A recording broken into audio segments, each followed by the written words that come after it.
Muito bom dia para você. O Sol está começando a refletir os seus raios sobre o planeta Terra. É Ele nos chamando para que nós possamos nessa manhã termos o nosso primeiro encontro com o Criador do Universo. Nos desperta para que nós possamos abrir o nosso coração, termos a nossa primeira entrevista. É nesse encontro pessoal que nós somos fortalecidos. É nesse encontro pessoal que nós entendemos a vontade de Deus para a nossa vida e nós nos colocamos nas suas mãos para que Ele conduza a nossa trajetória. Quero deixar com você uma parte da palavra de Deus do livro de Salmo, capítulo 99, o verso 1, onde a Bíblia diz o seguinte: Reina o Senhor, tremam os povos, Ele está entronizado acima dos querubins, abale-se a terra. O Senhor reina sobre todos os povos, todos os planetas. Ele está entronizado acima dos querubins, abale-se toda a terra. Nós precisamos reconhecer, reverenciar, e esse encontro é essencial, é crucial para afetar a nossa vida no decorrer de todo o nosso dia. Teremos a bênção dele, teremos a companhia dele e a proteção em todos os nossos afazeres. A cada manhã, nesse canal, você que nos acompanha, nós somos desafiados a tirarmos algum momento da manhã ou no decorrer do dia para estudarmos um capítulo da Palavra de Deus. Entendo que o melhor horário para que nós possamos nos alimentar da Palavra do Senhor é logo nas primeiras horas, porque a Palavra de Deus fica gravada no nosso coração. Por isso convido você é o meu convidado especial, às 6 horas da manhã cada dia, nós podermos estudar um capítulo da Palavra do Senhor. E nessa manhã, convido você a ter a Palavra de Deus aberta no livro de 1 Samuel, capítulo 6, o verso 1 e o verso 2. 7 meses esteve a arca do Senhor na terra dos filisteus. Esses chamaram os sacerdotes e os adivinhadores e lhe disseram: Que faremos da arca do Senhor? Fazei-nos saber como a devolveremos para o seu lugar. Quero nesse momento falar para você nessa manhã: ninguém zomba de Deus.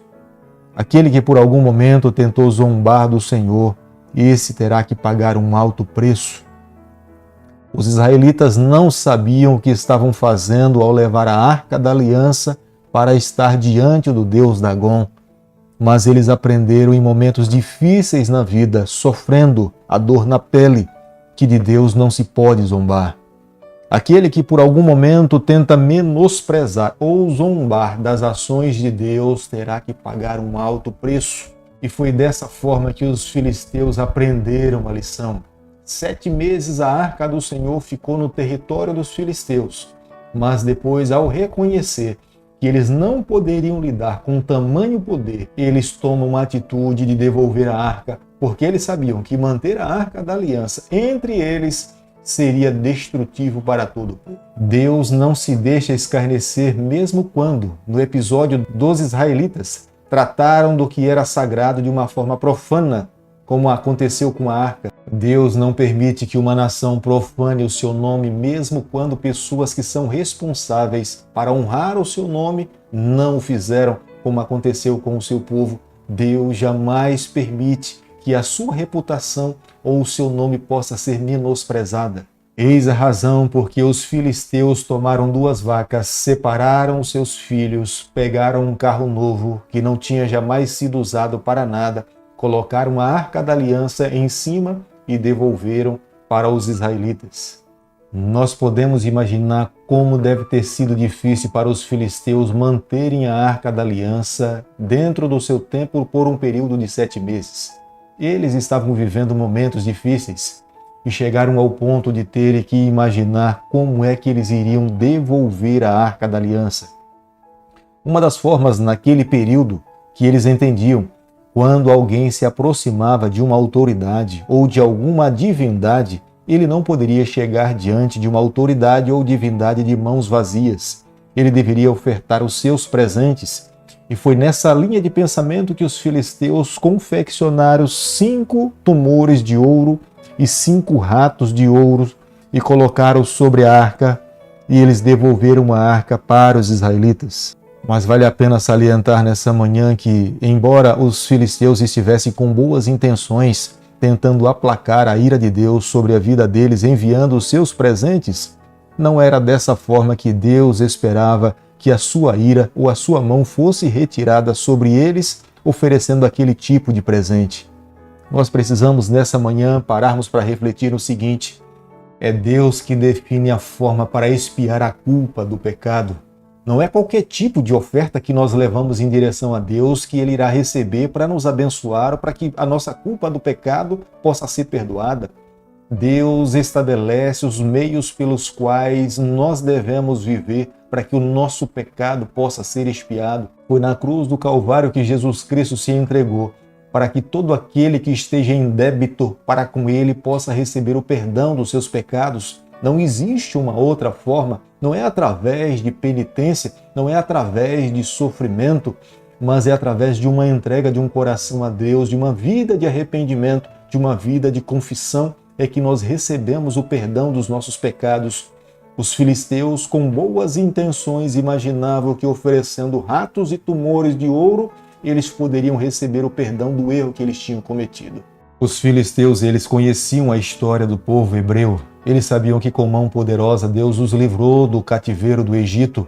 E eles começaram a imaginar que da mesma forma como Deus um dia derramou as suas pragas sobre Faraó e sobre o Egito, eles acreditaram que as mesmas pragas poderiam cair sobre as suas vidas. E eles se contentaram com as 3 pragas que eles receberam e tomaram a iniciativa de devolver a arca do Senhor, porque mantê-la entre eles corria o risco de mais mortes, de mais sofrimento e de mais tristeza.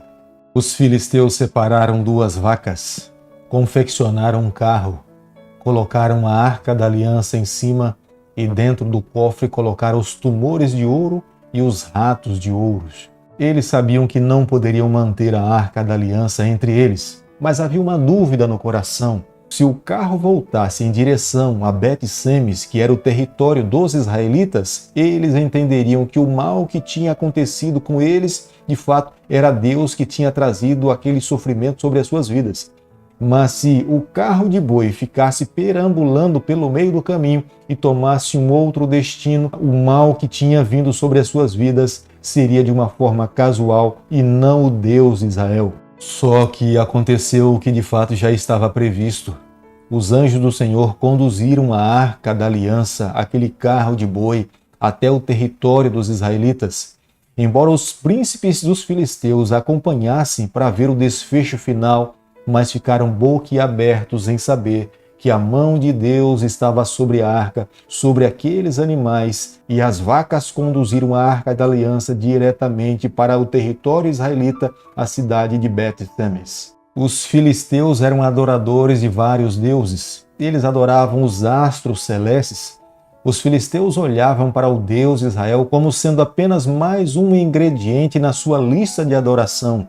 Eles não reconheciam ao Deus de Abraão como sendo um Deus que determinava como é que o seu povo deveria viver. Eles queriam receber a Deus apenas como sendo alguém para se beneficiar do poder do Deus de Abraão. Mas nessa manhã nós precisamos entender uma verdade. O Deus que nós servimos não age dessa forma. Ele espera que primeiramente nós vivamos uma vida santa. Ele espera que primeiramente nós o reconheçamos como sendo soberano sobre as nossas vidas. Ele espera que nós vivamos uma vida de santidade, de obediência aos seus ensinamentos. Viver uma vida de devoção a Deus, tentando apenas se beneficiar das bênçãos do Senhor, é ser um cego espiritual. 1 Samuel, capítulo 6, o verso 17, a palavra de Deus diz o seguinte: Viram aquilo os 5 príncipes dos filisteus e voltaram para Ecrom no mesmo dia. Que decepção para aqueles príncipes! Embora tivessem recebido a arca do Deus Israel e tivessem convivido com o Deus Israel por 7 meses, eles não tiveram tempo suficiente para compreender e para conhecer plenamente a esse Deus. Ao enviar a arca da aliança em cima de 2 vacas para a cidade de Bet-Semes, eles não conseguiram compreender que a mão de Deus ainda estava conduzindo aqueles animais. As vacas tinham sido separadas dos seus filhos, mas mesmo fugindo do instinto materno, elas foram conduzidas para a cidade de Bet-Semes. Eram vacas que nunca tinham carregado um jugo, mas mesmo carregando um jugo pesado da arca e do ouro que estava sobre elas, elas seguiram no destino que Deus as conduziu. A Bíblia fala que essas vacas estavam berrando pelo meio do caminho, sem saber o caminho pelo qual elas deveriam seguir. Mas os anjos do Senhor lhe conduziram até a cidade de Bet-Semes. Embora os príncipes filisteus tenham visto toda essa cena, mas os seus corações estavam mais propensos a se curvar diante de Dagom do que reconhecer que o Deus de Abraão, que o Deus de Isaque, era digno de ser adorado. A Arca da Aliança é um símbolo da presença de Deus. Eis a razão pela qual, quando a arca chegou na cidade de Bet-Semes, os homens que olharam para dentro da arca foram mortos. Houve grande morticínio naquele dia. Eles tinham menosprezado a Arca da Aliança no momento em que foram lutar com os filisteus, mas no momento em que estavam recebendo, eles a trataram também com menosprezo. Deus não poderia permitir que as pessoas que lhe tratam com menosprezo ou escarnecem da sua pessoa fiquem impunes. Toda a nação de Israel deveria olhar para aquela ação de Deus e reconhecer que a forma pela qual eles tinham vivido tinham desagradado ao Senhor. E a partir de então, eles deveriam viver de uma forma completamente diferente, como Deus já tinha prescrito e falado através dos seus profetas e dos seus líderes passados. Querido amigo, nessa manhã, ao concluirmos o capítulo 6 do livro de 1 Samuel, nós precisamos chegar às seguintes conclusões. O Deus que nós servimos é o Deus da graça, é o Deus da misericórdia, é o Deus da paciência, mas os seus atos são para nos salvar. Deus foi extremamente misericordioso com os filisteus, Deus também foi misericordioso com o seu povo, mas Deus não poderia permitir que os mesmos atos que fizeram com que a arca fosse levada para o território dos filisteus pudesse ser tomado no momento do seu retorno. Ele esperava que o seu povo pudesse entender da santidade do Deus que os conduzia, do nome do Deus que eles professavam servir. Eis a razão pela qual Deus agiu daquela forma. Embora nós vivamos em época diferente, nós não podemos nos esquecer, nós não podemos zombar do nome do nosso Deus. Nós precisamos santificar o seu nome, nós precisamos reconhecer a sua santidade e a sua grandeza. Aonde nós formos, com quem nós nos relacionarmos, nós precisamos representar o Deus que nós estamos servindo. A maneira pela qual Deus conduz o planeta Terra e Ele conduziu a história no passado, Ele se revela para cada um de nós que não há um ser semelhante a Ele. Ele é soberano, Ele é grandioso. Os seus atributos lhe tornam Deus. Eis a razão da necessidade que temos hoje de podermos falar, testemunhar, viver o Evangelho, mostrarmos ao mundo as verdades que estão contidas na sua palavra, para que aqueles que ainda não conhecem a Jesus possam recebê-lo, reconhecê-lo como Senhor da sua vida e viver uma vida em conformidade com os seus ensinamentos. Por isso que nessa manhã eu convido você, vamos nesse momento mais uma vez nos colocarmos nas mãos do Senhor e pedirmos a Ele que conduza a nossa vida. Querido Pai, nas tuas mãos, nessa manhã, nós nos colocamos, confessamos os nossos erros e as nossas falhas. Por favor, Senhor, nos aceite. Fica conosco no decorrer desse dia, na nossa vida, é o nosso pedido e a nossa oração, e nós fazemos em nome de Jesus. Que o Senhor te abençoe e te guarde, que Ele faça resplandecer o seu rosto sobre você, que Ele tenha misericórdia de você, que sobre você, nessa manhã, Ele levante o seu rosto e conceda a sua paz, em nome de Jesus. Amém.